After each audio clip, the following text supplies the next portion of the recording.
গল্প আহরিমান এসেছিল ইমন জুবায়ের। প্রখ্যাত রহস্য কাহিনীর লেখক রাহাত কবিরকে তার ধানমন্ডির ফ্ল্যাটে মৃত অবস্থায় পাওয়া গেছে। তদন্তকারী কর্মকর্তাদের ধারণা রাহাত কবির মৃত্যুর আগে কিছু দেখে আতঙ্কিত হয়ে মারা গেছেন। জনপ্রিয় এই লেখকের শরীরে আঘাতের চিহ্ন না থাকলেও মুখে গভীর আতঙ্কের চিহ্ন স্পষ্ট। গত বৃহস্পতিবার মধ্যরাতের দিকে লেখকের মৃত্যু হয়। ৪৫ বছর বয়সী রাহাত কবির রহস্য রোমাঞ্চ কাহিনীর লেখক হিসেবে পাঠক মহলে অত্যন্ত জনপ্রিয় ছিলেন। হঠাৎ করেই সুস্থ সবল একজন জনপ্রিয় লেখকের রহস্যময় মৃত্যুতে দেশের বিভিন্ন মহলে অনেক প্রশ্ন উঠেছে। সিআইডি ইন্সপেক্টর সোহরাব আলীর ওপর চাঞ্চল্যকর এই মৃত্যু রহস্যের তদন্তের ভার পড়েছে। সিআইডি ইন্সপেক্টর সোহরাব আলীর বাড়ি ইন্দিরা রোড। শুক্রবার রাত প্রায় ১১টায় তিনি যখন রাহাত কবিরের ধানমন্ডির ফ্ল্যাট থেকে ফিরে তার ভ্যাসপাটি একটি ছতলা বাড়ির সামনে থামালেন, তখন ঝিরঝির করে বৃষ্টি পড়ছিল। কালো রঙের রেইনকোট পরা সিআইডির এই মধ্যবয়সী দুদে ইন্সপেক্টরকে বেশ চিন্তিত দেখাচ্ছিল। তার কারণও অবশ্য ছিল। কিছুদিন ধরে রাহাত কবির ধানমন্ডির ফ্ল্যাটে একাই ছিলেন। স্ত্রী জোসেফিন কবিরও আলাদা থাকছেন। রাহাত কবির নিঃসন্তান। আজ জোসেফিন কবিরের সঙ্গে ইন্সপেক্টরের কথা হয়েছে। মহিলাকে তেমন শোকগ্রস্ত মনে হল না। খটকা এখানেই। কথা বলে তার স্বামীর সঙ্গে বিরোধের কারণটিও পরিষ্কার হয়নি। ইশরাত বাবার জন্য অপেক্ষা করছিল। মাজেদা টিভি দেখছিল। বারবার হাই তুলছিল। ওর চোখে ঘুম। ইশরাত বলল, এই মাজেদা, যা ঘুমোতে যা। মাজেদা উঠে চলে যায়। ইশরাতের বয়স ২০। শ্যামলা রঙের মিষ্টি চেহারা, ছিপছিপে লম্বা, মাথার চুল ছোট ছোট করে ছাঁটা, চোখে গোল ফ্রেমের চশমা। ইশরাত ঢাকা বিশ্ববিদ্যালয়ের department of applied physics, electronic and communication ইঞ্জিনিয়ারিংয়ে পড়ছে। মেধাবী ছাত্রী আর ভীষণ পড়ুয়া। ড্রয়িং রুমে টিউবলাইট জ্বলেছিল। সেই আলোয় ইশরাতকে কেমন বিষণ্ণ দেখাচ্ছিল। রাহাত কবিরের মৃত্যু ওকে প্রচণ্ড নাড়া দিয়েছে। প্রিয় লেখকের মৃত্যুতে মেয়েটি কেমন মুষড়ে পড়েছে। রাহাত কবিরের সর্বমোট প্রকাশিত বইয়ের সংখ্যা ২২টি। সব বইই ওর পড়া। ইশরাতের সবচেয়ে ভালো লাগে রাহাত কবিরের লেখা বৈজ্ঞানিক কল্পকাহিনী। বিশেষ করে ইটিরা যখন শহরে এলো বইটি ইশরাতের সবচেয়ে প্রিয়। রাহাত কবির বানিয়ে বানিয়ে উদ্ভট কিছু লেখেন না। বৈজ্ঞানিক যুক্তির শৃঙ্খল মেনে চলেন। এই বিষয়টি ইশরাতকে আকর্ষণ করে। ইন্সপেক্টর সোহরাব আলী কাপড় বদলে হাত মুখ ধুয়ে খেতে বসলেন। মেয়ের সঙ্গে ইন্সপেক্টর সোহরাব আলীর সম্পর্ক অনেকটাই অসমবয়সী বন্ধুর মতো। ইন্সপেক্টর সোহরাব আলী নিজে মেধাবী এবং তুখোর বিশ্লেষণী ক্ষমতার অধিকারী। ইশরাতও তাই। ইশরাতকে অনেক কেসে বাবাকে অ্যাসিস্ট করে। ইশরাত বাবার জন্য ভাত তুলে দিতে দিতে বলল, বাবা, আর কিছু ট্রেস করতে পারলে? ইন্সপেক্টর সোহরাব আলী ভাত মাখতে মাখতে বললেন, না রে মা, রাহাত কবিরের মৃত্যুর কোনো কুল কিনারা করতে পারবো না মনে হয়। কেন বাবা? বলে খানিকটা যেন অবাক হয়ে বাবার প্লেটে রুই মাছের টুকরো তুলে দিল ইশরাত। ঘটনাটা আমার কাছে কেমন ভৌতিক বলে মনে হচ্ছে। ভৌতিক মানে? বলে তীক্ষ্ণ চোখে বাবার দিকে তাকালো ইশরাত। ও বিজ্ঞানের ছাত্রী, কার্যকারণে বিশ্বাস করে। প্রতিটি ঘটনার গ্রহণযোগ্য ব্যাখ্যা চাই। ভৌতিক ঘটনায় ইশরাতের বিশ্বাস নেই। ইন্সপেক্টর সোহরাব আলী বললেন, রাহাত কবিরের মৃত্যুর সময় তার হাত ঘড়ি বন্ধ হয়ে গেছে। বাবার প্লেটে এক স্লাইস লেবু তুলে দিয়ে ইশরাত হেসে বলল, হয়তো কোনো কারণে ওনার ঘড়ির ব্যাটারি ডাউন হয়ে গিয়েছিল। সে তো বুঝলাম। রাহাত কবিরের হাত ঘড়ি রাত ১২টা বেজে ১ মিনিটে বন্ধ হয়ে গেছে। ১২টা বেজে ১ মিনিটে? কেন? সেরকম কি হতে পারে না? ময়নাতদন্তের রিপোর্টে জানা গেছে ওনার মৃত্যুর সময় ১২টা বেজে ১ মিনিট। ও, ইশরাত এবার অবাক হলো বলে মনে হচ্ছে। কি যেন ভাবছে, কি বলবে বুঝতে পারল না। ইন্সপেক্টর সোহরাব আলী এবার বোমা ফাটালেন। বললেন, রাহাত কবিরের ধানমন্ডির ফ্ল্যাটের সব ঘড়িই বন্ধ। সময় দেখাচ্ছে রাত ১২টা বেজে ১ মিনিট। ঠিক ওই সময়েই ফ্ল্যাটের সব ঘড়ি বন্ধ।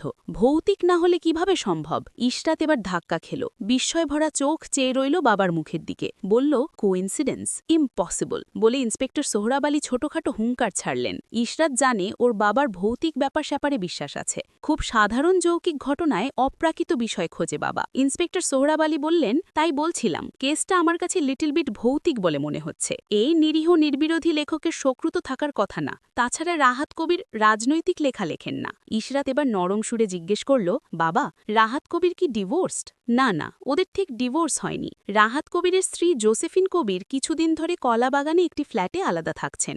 আজ ওনার সঙ্গে আমি কথা বলেছি। বেশ স্মার্ট মহিলা। তবে ভদ্রমহিলা বৃহস্পতিবার রাতে লেখকের ফ্ল্যাটে যাননি এবং অন্য কেউই যায়নি। নীলকুঞ্জ অ্যাপার্টমেন্টের গার্ডরা কনফার্ম করেছে। রাহাত কবির সম্বন্ধে আর কিছু জানতে পারলে বাবা, যেটা আমরা জানি না? মানে এই ধরো ওনার পাস্ট। তিনি হয়তো লেখেন ভালো, কিন্তু সবাই তো আর ধোয়া তুলসী পাতা না। ইন্সপেক্টর সোহরাব আলী বললেন, রাহাত কবির ইদানিং পুরনো পুরনো ঢাকার নারিন্দা একটা বাড়িতে যেতেন। বাড়িটা খ্রিস্টানদের পুরনো কবরস্থানের কাছে। রাহাত কবির ওই বাড়িতে যেতেন মধ্যরাতে। মধ্যরাতে? হ্যাঁ, মধ্যরাতে। মধ্যরাতে কেন বলতে পারছি না, তবে বাড়ির মালিক হলেন জোসেফ সরকার। জোসেফ সরকার? অদ্ভুত নাম তো। খ্রিস্টান? হ্যাঁ, আর্মেনীয় খ্রিস্টান।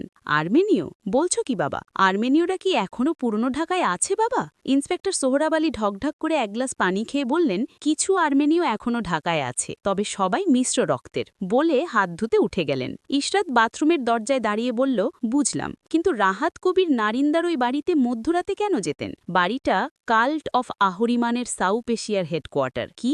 বাড়িটা কাল্ট অফ আহরিমানের সাউথ এশিয়ার হেডকোয়ার্টার বলে হাত ধুয়ে বাথরুম থেকে বেরিয়ে এলেন ইন্সপেক্টর সোহরাব আলী। লুঙ্গি আর গেঞ্জি পরে আছেন। সোফায় বসলেন। ইশরাত চট করে সোফায় বসে জিজ্ঞেস করল, কাল্ট অফ আহরিমানের সাউথ এশিয়ার headquarter? Inspector Sohrab Ali cigarette ধরিয়ে বললেন, সাউথ এশিয়ার কাল্ট লিডার হলেন ওই জোসেফ সরকার। বছর কয়েক আগে আব্দুল রশিদ নামে আমাদের ডিপার্টমেন্টের একজন এজেন্ট গোপনে কাল্ট অফ আহরিমানার সদস্য হয়েছিল। তারপর এক মুখ ধোঁয়া ছেড়ে ইন্সপেক্টর সোহরাব আলী বললেন, আব্দুল রশিদ অবশ্য হায়ার লেভেলে অ্যাক্সেস পায়নি। সে কয়েক বছর আগে আমাকে পড়ার জন্য একটি ফাইল দিয়েছিল। কাল্ট অফ আহরিমানের সদস্যরা আহরিমানের উপাসনা করে। আহরিমান হল প্রাচীন পারস্যের অন্ধকারের দেবতা। এনিওয়ে, তবে রাহাত কবির কাল্ট অফ আহরিমানের সদস্য ছিলেন কিনা তা এখনও জানতে পারিনি। কেন? মিসেস রাহাতকে জিজ্ঞেস করনি? না, তদন্তের স্বার্থেই করিনি বলে ইন্সপেক্টর সোহরাব আলী হাসলেন। তারপর বললেন, রাহাত কবির লেখক মানুষ। তিনি হয়তো কৌতূহল থেকে কিংবা লেখার মাল মশলার জোগাড় করতেই নারিন্দার কাল্ট অফ আহরিমানের হেডকোয়ার্টারে গিয়েছিলেন। তবে কাল্ট অফ আহরিমানের গোপন রিচুয়াল থাকলেও তেমন কোনো রাজনৈতিক অ্যাম্বিশন নেই, যে কারণে বাংলাদেশ সরকার ওদের নিয়ে মাথা ঘামায় না। ইশরাত রহস্যের গন্ধ পায়। বলল, বাবা, কাল একবার আমি রাহাত কবিরের ধানমন্ডির ফ্ল্যাটে যাই, কেমন? ইন্সপেক্টর সোহরাব আলী হেসে বললেন, শখের গোয়েন্দাগিরি করবি? আচ্ছা। ইশরাতের বিছানায় একটি ডেল ইন্সপিরিয়ন। ও ঘরে এসে বিছানার ওপর উপুর হয়ে শুয়ে পড়ল। তারপর ল্যাপটপটা অন করল। জানালায় ঝিরঝির বৃষ্টি। গুগলে দ্য কাল্ট অফ আহরিমান লিখে সার্চ দিল। অনেক কটা সাইট এলো। তার মানে কাল্টটি একেবারে অখ্যাত না। কয়েকটা সাইট পড়ে বোঝা গেল, ১. দ্য কাল্ট অফ আহরিমান একটি সিক্রেট কাল্ট। ২. কাল্টটির অন্য নাম মিডনাইট ওয়ার্শিপার্স বা মধ্যরাতের উপাসক। ৩. ১৯৫৩ সালে আর্মেনিয়ার জেঘারকুনিক প্রদেশের সেভান হ্রদের উত্তর পারে অবস্থিত সেভান শহরে কাল্টটির উদ্ভব। ৪. কাল্টটির পথিকৃৎ কমিতাস হাগভার্দিয়ান নামে এক আর্মেনীয় কবি। ৫. কাল্ট সদস্যরা প্রাচীন পারস্যের অন্ধকারের দেবতা আহরিমানের উপাসনা করে এবং আহরিমানকে জাগিয়ে তোলে। ৬. আহরিমানকে অশুভ শয়তানের স্রষ্টা মনে করা হয়। ৭. পৃথিবীর নানা জায়গায় কাল্ট অফ দি আহরিমানের সদস্যরা রয়েছে। ৮. সাউথ ইস্ট এশিয়ায় কেন্দ্র ঢাকা। ৯. কাল্ট অফ দি আহরিমানের এমব্লেম হল একটি নীল গোলাপের মাঝখানে ইংরেজি অক্ষর A equals to Ahriman. ১০. Cult সদস্যরা মধ্যরাতে গুপ্ত মন্ত্র উচ্চারণ করে আহরিমানের উপাসনা করে এবং আহরিমানকে জাগিয়ে তোলে। ১১. আহরিমান ঠিক রাত ১২টা বেজে ১ মিনিটে জেগে ওঠে। আশ্চর্য! রাহাত কবিরের মৃত্যুর সময় রাত ১২টা বেজে ১ মিনিট। মৃত্যুর সময় তিনি তার স্টাডি রুমের চেয়ারে বসেছিলেন। তিনি কি আহরিমানের উপাসনা করছিলেন? কিন্তু রাহাত কবির মধ্যরাতে নারিন্দার ওই বাড়িতে যেতেন কেন? নীলকুঞ্জ অ্যাপার্টমেন্টটি ধানমন্ডির ২৭ নং রোডে। ইন্সপেক্টর সোহরাব আলী নীলকুঞ্জ অ্যাপার্টমেন্টের সামনে ভ্যাসপা থামানোর পর ইশরাত নামল। ইশরাতের পরনে জিন্স আর নীল রঙের কামিজ, কাঁধে চটের শান্তিনিকেতনে ঝলা। সকাল ৯টার মতন বাজে। আজ ঝরঝরে রোদ উঠেছে। ৬ তলা ছিমছাম ফ্ল্যাট বাড়ি। রাহাত কবিরের ফ্ল্যাটটি ৪ তলায়। গার্ডদের কাছে বাবার পরিচয় দিয়ে লিফটের সামনে চলে আসে। 3rd ফ্লোরে লিফট থেকে করিডরে কাউকে দেখতে পেল না। কলিং বেল বাজাতেই দরজা খুলে দিল কনস্টেবল ফরিদ মিয়া। ইশরাতকে সালাম দিল লোকটা। ইশরাত লোকটাকে ভালোই চেনে। এখন ফরিদ মিয়াকে সরানো দরকার। ইশরাত বলল, ফরিদ মিয়া। যে ম্যাডাম। বলেন, আমি কিছুক্ষণ এই ফ্ল্যাটে আছি, আপনি নিচ থেকে চা নাস্তা খেয়ে আসেন, যান। বলি ১০০ টাকার একটা নোট বের করে দিল ইশরাত। ফরিদ মিয়া মাথা নেড়ে চলে যায়। খুশি হয়েছে মনে হল। নীল রঙের পুরু কার্পেটে মোড়ানো ড্রয়িং রুমটা বেশ বড়। মাঝখানে নীল রঙের সোফা সেট, তার সামনে উপরে কাঁচ বসানো কালো রঙের টেবিল। টেবিলের উপর খবরের কাগজ। ফরিদ মিয়া পড়ছিল মনে হয়। জানালায় নীল রঙের পর্দা। দেয়ালে নিশাত আলীর আঁকা তেল রঙের উড়ন্ত বক। এপাশে কালো কাঠের একটি শোকেস। ওপাশে চাইনিজ স্টাইলের একটি ডিভান। ওপরে একটি ওয়াল ক্লক।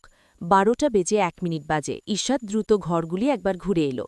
সব ঘরের দেয়াল ঘুরিতেই ১২টা বেজে ১ মিনিট বাজে। ওর বুক ঢিপঢিপ করছে। দ্রুত পায়ে স্টাডি রুমে এলো। প্রিয় লেখকের নির্জন স্টাডি রুমে ঢুকে কান্না পেল ইশরাতের।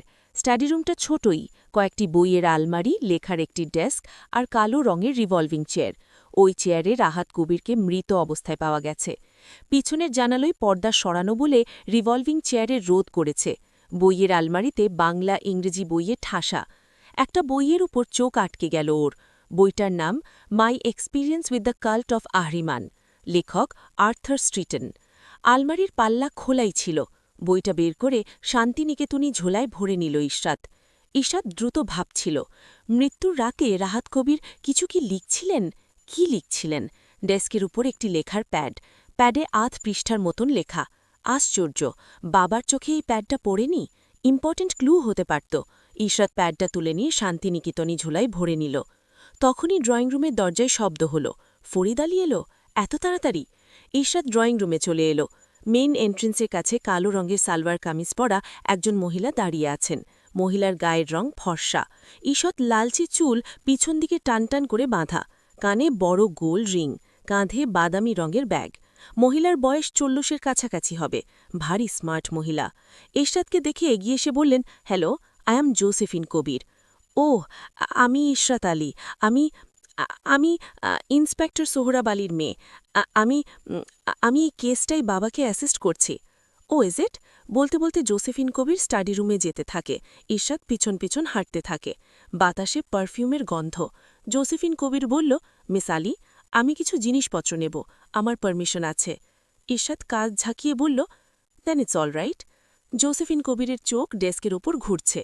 তিনি কিছু খুঁজছেন বলে মনে হল। এই সময় রিংটোন বাজল। জোসেফিন কবির ব্যাগ থেকে একটি নকিয়া বার করে। তারপর সেলফোনটা কানে ঠেকিয়ে ঘুরে দাঁড়ানোর সময় ফর্সা ঘাড়ের উপর ছোট্ট একটা ট্যাটুতে চোখ আটকে যায় ইশরাতের। ও চমকে ওঠে। একটা নীল গোলাপ, মাঝখানে ইংরেজি অক্ষর এ। জোসেফিন কবির কাল্ট অফ আহরিমানের সদস্য। ইশরাত টের পায় ওর হাতের তালু ঘামছে। জোসেফিন কবির চাপা স্বরে কার সঙ্গে মোবাইলে কথা বলে যাচ্ছেন। ইশরাত ঘড়ি দেখল, 10টা বাজতে 25 মিনিট। জোসেফিন কবির কথা শেষ করে ইশরাতের দিকে তাকালো, মিষ্টি হেসে বলল, আমার বাবা ফোন করেছিলেন। জানেন, আমার বাবা কবিরের জন্য সো আপসেট। এমন জিনিয়াস রাইটার ছিল কবির। পারফিউমের উগ্র গন্ধে ইশরাতের অস্বস্তি লাগছিল। ও বলল, আমি এখন যাই। যাবেন? ওকে। ইশরাত দ্রুত পায়ে দরজার কাছে চলে এলো। জোসেফিন কবির কাল্ট অফ আহরিমানের সদস্য। নীলকুঞ্জ অ্যাপার্টমেন্টের নীল ইউনিফর্ম পরা 4 জন গার্ড গেটের কাছে দাঁড়িয়েছিল। ইশরাত বলল, আচ্ছা, রাহাত কবির যে রাতে মারা গেলেন, মানে 25 তারিখ রাতে কে গার্ড দিচ্ছিল? বুড়ো মতন এক গার্ড বলল, এই সত্তার আর আমি আভা। স্যার যে মারা গেলেন সে রাতে রাহাত কবিরের ফ্ল্যাটে কেউ আসেনি না? না আভা, কেউ যায় নাই। আচ্ছা, রাত 12টার সময় তোমরা কিছু টের পেয়েছিলে? তরুণ গার্ড বলল, না আভা। বুড়ো মতন এক গার্ড বলল, হ আভা, ঘেউ ঘেউ করে কুকুর ডাকতে আছিল। কুকুর ডাকছিল? আচ্ছা, আর কিছু? আর আভা, কড়া হাওয়া দিল, তবে বৃষ্টি হয় নাই আভা। ইশরাত তার বাবাকে ফোন করল। ও প্রান্তে রিং বাজার পর বলল, বাবা। হ্যাঁ বল। বাবা, তুমি কি জানো রাহাত কবিরের wife Josephine Kabir cult of আহরিমানের সদস্য? সে কি? তুই কি করে জানলি? একটু আগে জোসেফিন কবিরকে দেখলাম ধানমন্ডিতে, নীলকুঞ্জে এসেছিলেন। হ্যাঁ, মিসেস কবির পারমিশন নিয়েছে। আর আর আর ও, এবার মনে পড়েছে, মিসেস কবিরের বাবার নাম জোসেফ সরকার।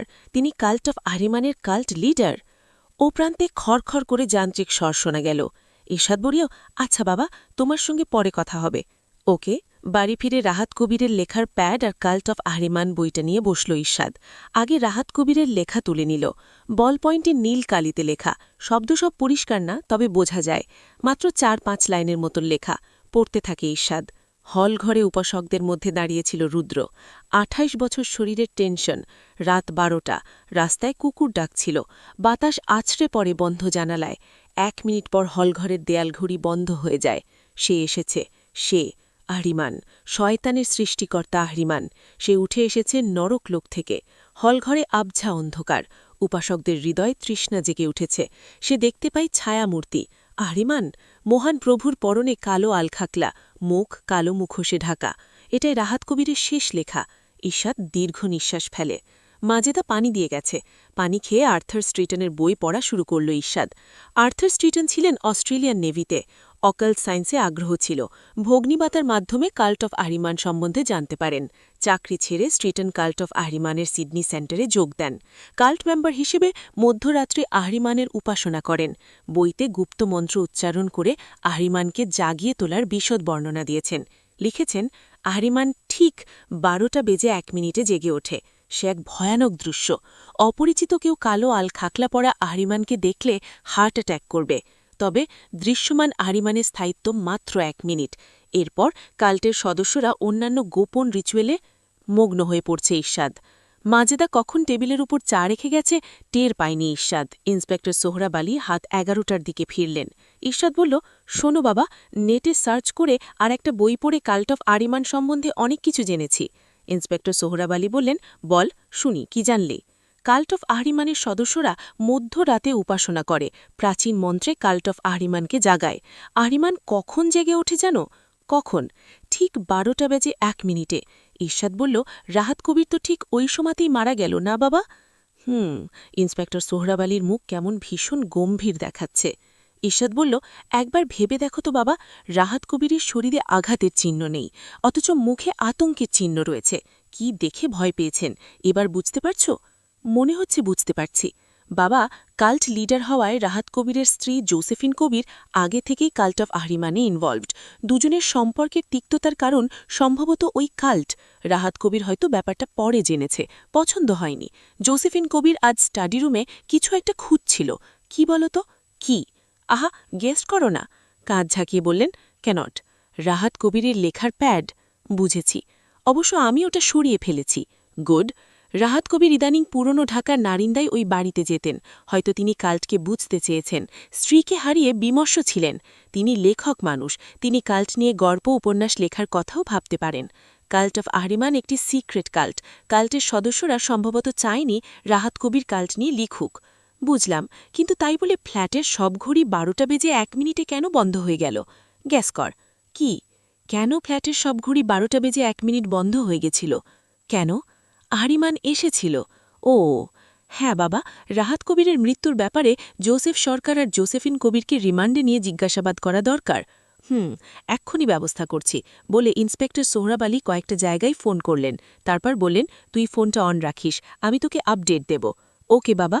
ইন্সপেক্টর সোহরাব আলী যখন বেরিয়ে যান তখন রাত 11:30। মাজেদা ঘুমিয়ে গেছে। মেয়েটা একেবারেই ঘুম সহ্য করতে পারে না। ইশরাত চা তৈরি করে ড্রয়িং রুমে এসে বসল। দেয়ালঘড়িতে চোখ ঘুরিয়ে 12:15। চায়ে চুমুক দেয় ইশরাত। কোলের উপর ল্যাপটপ। ও জিমেইলে ক্লিক করে বড় ভাইয়ার কাছে একটা ইমেল পাঠাবে। বড় ভাইয়া অস্ট্রেলিয়া থাকে। মাসখানেক হলো মা বড় ভাইয়ার কাছে বেড়াতে গেছে। মাকে ছাড়া ভালো লাগছে না। ইমেল শেষ করে ফেসবুকে my experience with the cult of Ahriman বইটির কাভারের ছবি তুলে নাও রিডিং লিখে ফেসবুকে আপলোড করল। সবচেয়ে আগে লাইক দিল রিয়াদ। ইশরাত জানত। ও হাসল। তারপর তাসনুভা, তারপর মন্দিরা, তারপর ফারহান। হঠাৎ দমকা বাতাসে জানালার পাল্লা দড়হাম করে ধাক্কা খেল। ইশরাত চমকে উঠল। নিচের গলিতে ভয়ঙ্করভাবে কুকুর ডাকতে শুরু করেছে। ইশরাত দেয়াল ঘড়ির দিকে তাকাল। 12:01। ওর বুকটা ভীষণ ঢিপঢিপ করছে। ঝুঁকে টেবিলের ওপর থেকে এইচটিসিটা তুলে নেয়। 12:01। ডিজিট আর নড়ছে না, বন্ধ। ল্যাপটপের ঘড়ির ডিজিটও এক জায়গায় থেমে আছে। মুখ তুলে দেখল দেয়াল ঘড়ির কাঁটা নড়ছে না। ঘরে টিউবলাইট জ্বলেছিল। আলোটা কেমন আবছা হয়ে যায়। আর ড্রয়িং রুমের ঠিক মাঝখানে কে যেন দাঁড়িয়ে, একটা ছায়া মূর্তি, কালো আলখাল্লা পরা। ইশরাত চমকে ওঠে। আহরিমান। খেয়াল করে দেখল ছায়ামূর্তির মাথায় শিং আছে, মুখটা ছুঁচল। বড় ভয়ানক দৃশ্য। ইশরাত বসে থাকে। ভীষণ ঘাম ছিল। ও জানে আহরিমানের স্থায়িত্ব 1 মিনিট। ওই অপদেবতা কতক্ষণ থাকবে? ইশরাত বসে থাকে। ইন্সপেক্টর সোহরাব আলী যখন ফিরলেন তখন রাত 2টো। ড্রয়িং রুমের সোফায় বসে জুতোর ফিতে খুলতে খুলতে বললেন, ওদের ডিবি পুলিশের হেফাজতে রেখে জিজ্ঞাসাবাদ করা হচ্ছে। ইশরাত বলল, বাবা, কি বল? আহরিমান এসেছিল। কি? কে এসেছিল? আহরিমান। কি বলছিস তুই? ওই দেখ বলে হাত তুলে দেয়ালঘড়ি দেখাল ইশরাত। দেয়ালঘড়ির দিকে তাকালেন ইন্সপেক্টর সোহরাব আলী।